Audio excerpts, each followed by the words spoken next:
Well, it's been a beautiful start to this Wednesday morning, and maybe it's because of our great guests, Mark, as always, Krista Batten leaving us here this morning, but maybe it's Susan Williams who's the one that actually brought the sunshine.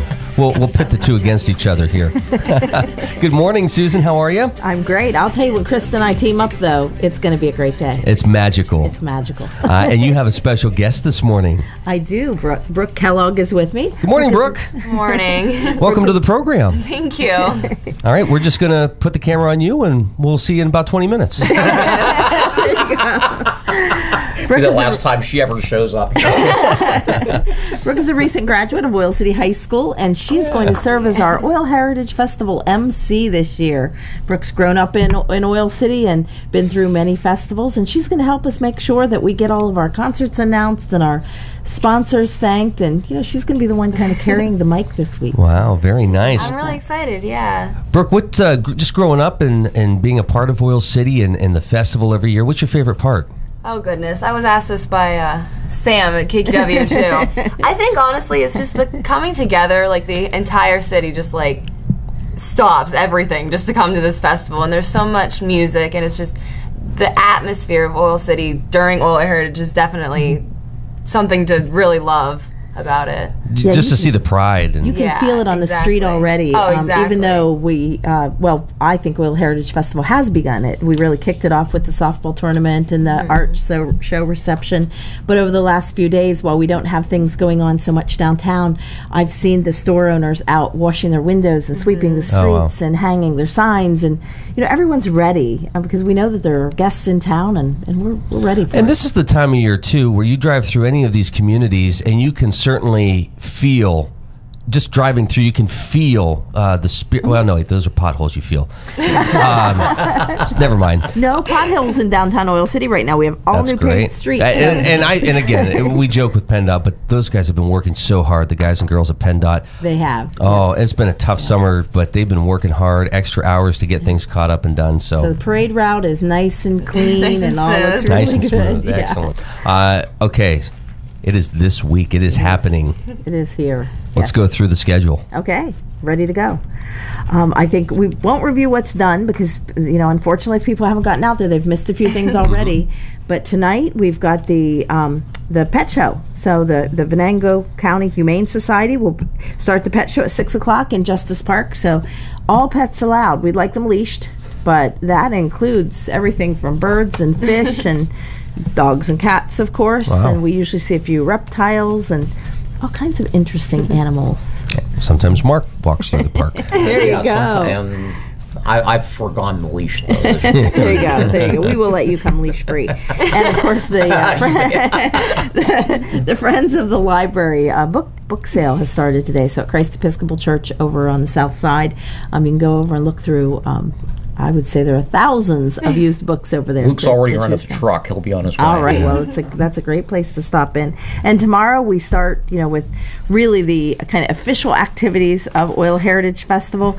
And boy, I don't know if we can hit all of these, but we start the day with the kids up at the Junior Olympics up at the high school. We've got the book sale going on again. Of course, the art show's been going on all week. If you haven't had a chance to stop into the Transit Building, fabulous locally produced art. And Susan, real quick, while we're on this topic, because the Transit Building has just been so amazing, and what they've done over the last several years, and bringing artists in and showing support for artists. This is a big time for them. I mean, this is a chance to really showcase their talents and this building.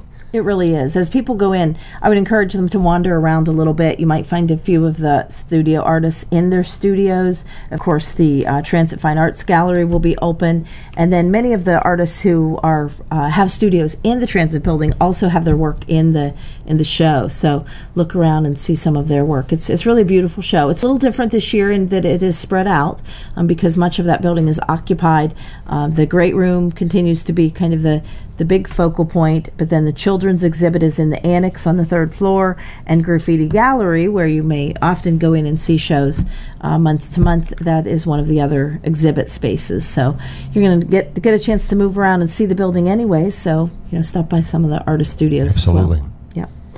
And then the YWCA spaghetti dinner. Boy, I don't know if they've had this all 37 years, but that's a can't miss. We always love to pop in and get it. Brooke, have you had spaghetti? I have multiple years. Wonderful. Oh, yeah. And what a fun place to see people from the community. You always run into old friends.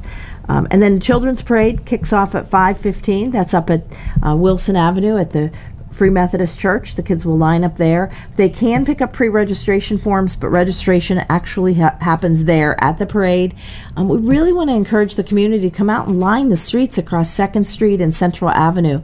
Many may remember the days of the past when we all poured out at lunchtime and observed the Children's Parade in downtown Oil City on Seneca Street. And now that we've moved over to the south side, it's a really safe, nice venue to bring everything together. But we don't see that lining of the streets the way we used to, and we like to bring that back. So get your lawn chairs out. They won't be there very long because it's a short parade. But please come out and cheer the kids on. A lot of them go to a lot of work to dress up. And then down into the plaza where we'll have the ice cream social, and Mostly Brass will be playing, and all of the children's activities. And then as long as you're on the south side, plan to make a night of it, you can stop over at St. Stephen's for their festival. That's a long-time annual festival for St. Stephen's Church and their parishioners. They do a fabulous job. It's a lot of fun. And Short Street Motorcars has brought back their summer picnic along with First United National Bank. They'll be hosting a picnic that's free. They always have great food and drink there, and it's a great kind of reunion of car lovers and people that know Bob Fry and his business. Come over there and join them. But get there early for your ice cream, because the last couple years we've run out. Oh, no, that's not good. Susie Q's ice cream and hot fudge and toppings. And so if you're in the mood for ice cream tomorrow night, you want to get down there and get your ice cream. And then, of course, the Queen crowning. So that's always a favorite event. We will introduce our 9 candidates, and we'll announce our Queen and first runner-up this year.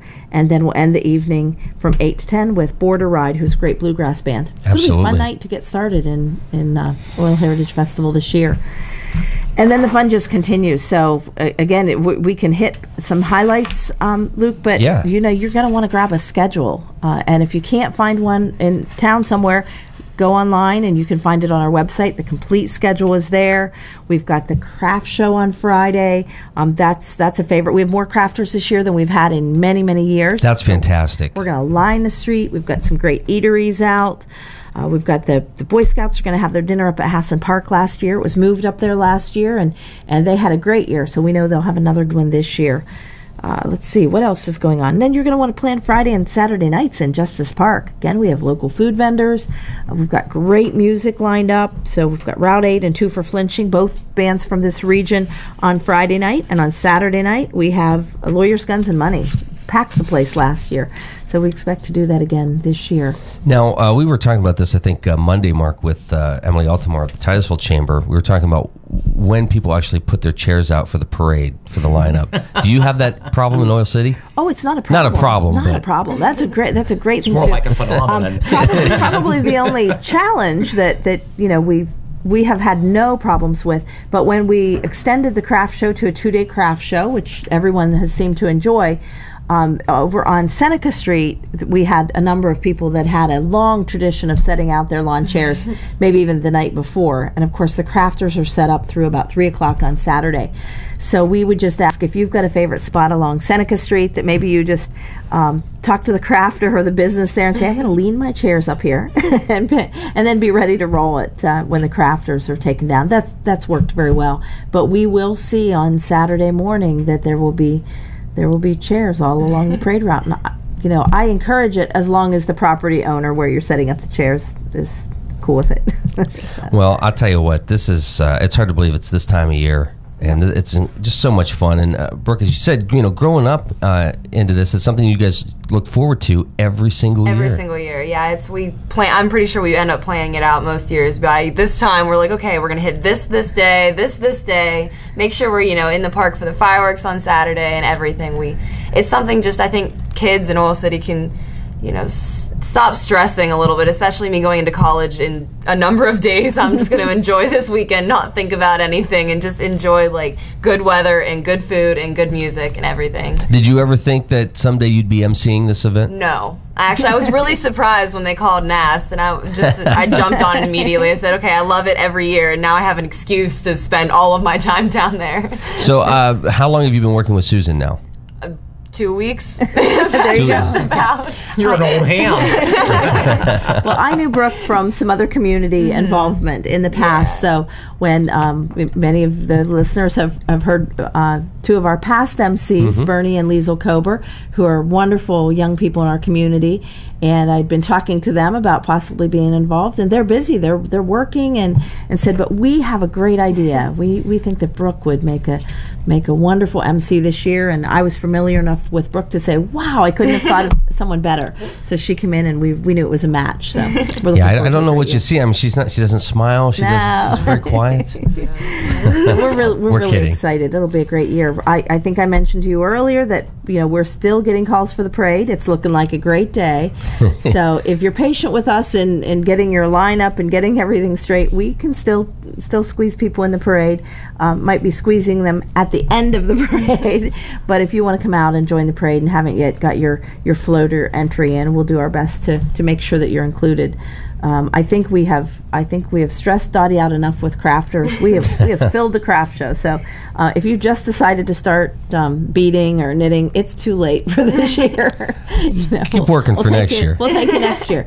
And as if Oil Heritage Festival was the only thing we were working on, we have a number of things coming up after Oil Heritage Festival. So on August 6th, we're going to be having our intern appreciation lunch. That's the day that we get together with the college students that have spent time this summer with us and kind of wish them well off to college. Let's see, we've got on the 12th our Foxburg mixer. That's a great, I think about 5 or 6 chambers down in Foxburg. On the 20th, we have, let's see, what is the 20th? Steak fry. So our members are invited to the steak fry out along the river. And then on the 19th of September, Cranberry Festival. So last night in my office, we had our second Cranberry Festival meeting. So there's a lot going on. So while we're really focused on Oil Heritage Festival this week, we're planning the next things coming up too. That's incredible. And let's keep talking about that here in just a second. It's 21 minutes past the hour of 8 o'clock. This is the Morning Joel on Stream Television and the Allegheny News Talk Sports Network. And real quick with Oil Heritage Festival, it's not like it wraps up Saturday at the end of the parade. It continues. It does continue. And on Sunday, let's see, we have, in the morning, we have back again this year. We didn't hold the Grandma John's Polish Picnic the last couple years, so that's going to happen again. That's free in Stevens and Standard Memorial Park. It's a great day to get up that morning and think about our heritage. That was the start of Oil Heritage Week. We had ethnic food days. And that day, I'm going to jump to the end and say, plan right now that you're going to come down to the park with the Arts Council on Sunday evening for the Polish bands. We've got a great night planned there. But in between, hopefully we've got some raft builders out there. They're getting ready to launch on the Allegheny River. I know Brooke's mom has often been a volunteer out in her kayak, making sure that everyone is safe. And this year, again, we'll welcome volunteers that want to play that safety boater role, but we'll have boaters that'll put on at Henry's Bend at 11 o'clock, and we hope that they complete but well before dark. So we moved up the time a couple years ago. I did already see on Facebook this morning a request, when do we cancel that raft race? That's always a popular comment, if the weather goes bad or conditions are bad. I'm not sure that I recall a year in my 11 years at the Chamber that we've canceled, but we keep an eye on the weather, and we would cancel if we thought we were putting someone in danger. But a lot of our rafters are experienced, and they want to be out there even if the water's a little high. So we encourage anyone that's going on the water always to be safe. If you don't feel like you'll be safe, stay off the water. Same thing with the parade. If you see a storm coming, whether or not we cancel the parade, keep safe. So that's the rule for all of the festival. And then the nice thing too, Susan, is there's so many events taking place, indoors, outdoors. if something were to happen with the weather, we'll get you in. We'll get you in somewhere. We'll get you inside. We would do everything. We have a lot of support from the police and the safety, fire department, and all. So we will try our very best to keep everyone as safe as possible. But we do ask you to use good judgment. We've had years that the heat requires that people know that as much as we'd love to have you out, it's safer to stay inside where there's air conditioning. The car and motorcycle show starts at noon. We know we'll see many of the cars much earlier than noon, but that's up and down Seneca Street. The Venango Museum will have the motorcycle memorabilia exhibit going on. The art show continues, and for I would say young professionals are the ones that are participating most in disc golf and our ultimate frisbee tournament. So those are going on up at Hassan Heights. So there are sporting events throughout the week. There's something for all ages. It's a great week. Susan, you mentioned some of the upcoming events. Is it difficult to think in your head, okay, it's Oil Heritage time, okay, Cranberry Festival. Can you keep these things straight? It's hard.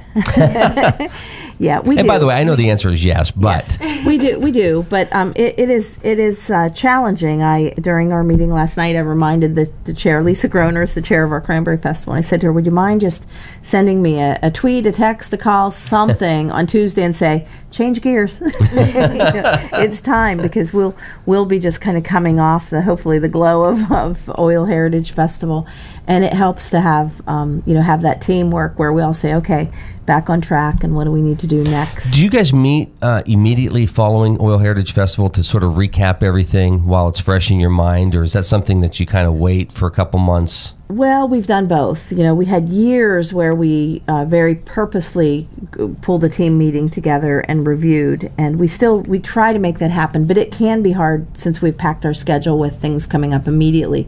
So definitely as a staff, we do a lot of note-taking and debriefing, and already if we see something on any of our printed materials that we think, we could have done this better, we've already gone in and updated that or made a note for ourselves about next year. So we're always looking for ways to, improve and streamline. And boy, I've got to give a shout out to my staff and volunteers. This year has been incredibly calm. I mentioned that I left my office last night and thought, I don't know when I've seen our office this clean. And that goes to the credit of a phenomenal staff and volunteers that just, help us all the time. So couldn't do it without them. Brooke, is it different to actually see what happens behind the scenes to pull off an event like this? Oh yeah, it's actually it makes you appreciate it more, just knowing how many people are involved to create such a big thing, and how busy she is all the time just to pull this off, just for people to enjoy it. Well, Dottie has promised me that we will be documenting the behind the scenes next year. So many people know that one of the best places to find current updated information about festival is on Facebook. We keep our Twitter feed open too, and we're posting on Instagram, but really you want to take a look at Facebook, and it'll be kind of up to the minute as things change. But next year I think you'll see some pictures that might not be so pretty, of what we do to the get war ready. Room. The war room. Brooke, what sort of surprised you the most about the planning stages of an event like this? How calm she is. She was she met me. We met to talk about the schedule and what she wanted me to do, and she just sat down and started having a conversation. She wasn't freaking out at all. I would have been freaking out, just rushing around. Brief moments of freaking out. That's when you just go in that room, close the door. Yeah, scream. Yeah. Doesn't happen much. Brooke, is there a special meaning in this one being the last one before going out in the world? I think it is. It's kind of bittersweet, I guess, because I have to grow up and be an adult or whatever. But that's okay. We don't. We're not really grown up here. Yeah, they come to work for us. We never always shine. Yeah, I think this one's kind of it's the last childhood festival. It's the last one I have to really enjoy it. Because who knows where I'll be next year at this time. I know this one's here, and it's kind of having to say goodbye to childhood and all that. But at the same time, you see the adults who have such a fantastic time with these events, and it's almost like there's a whole separate area for adults and activities going on. Susan, it's really a nice blend because you have things for kids, you have things for adults, you have things for families. It's all family centered, but yet there's all these other avenues to go down if that's the path you want to take. Yep, and we're open to more. It was really in looking for activities for young professionals that we started the Ultimate Frisbee, and then originally had the Flex Disc Golf, which now there's a group that takes over. The River Valley Disc Society, that they do golf tournaments all the time. So they really coordinate that now. If there are ideas for other events, the important thing to us is we can use more volunteers in terms of chair people. So if you have a great idea, we need you to build out that idea a little bit and help us figure out how to execute an additional event. It could be something we pull in under the chamber, but it also can be an organization that wants to maybe even raise a little bit of money or awareness and get out there and hold an additional event. Many of the things that go on during Oil Heritage Festival are completely coordinated by other community groups, and we just think it's the best time for them to do things so that we have a lot of people in town and we have a great opportunity to promote what's going on. So there's room for more. We can fill in that Monday, Tuesday, Wednesday with even more events. So during the festival, will the office be open? Is there a place that the chamber will be located if anybody has questions or would like more information? A little bit of both. We have a new location for Oil Heritage Festival for Oil Heritage headquarters this year. Don't know the street address, but for those who are familiar with the Lyric Theater where we've been in the past, it's directly across the street. So we've got a great big banner there, a big sign out front, and you can get Oil Heritage Festival T-shirts and all kinds of local memorabilia, mugs and souvenirs that you might want to take away from Oil City. You can also pick up your spaghetti dinner tickets, your fun fair tickets, through tomorrow afternoon. There are registration forms, so if you haven't registered for the raft race or the 5K, you can grab those forms there. Of course, they're all available online too. And then we will be in and out of our office. So officially, the office closed sign will be on our door Friday, Saturday, Sunday. We should be in the office through mid-afternoon on Thursday. But you may catch us in there, and we aren't offended if you give a little knock or call our office. We'll be manning the phones, and you can track me down on my cell phone if you absolutely must. Facebook is a phenomenal way to get a hold of my staff. If you have a quick question during the festival, we're monitoring that, and we'll try to get right back to you.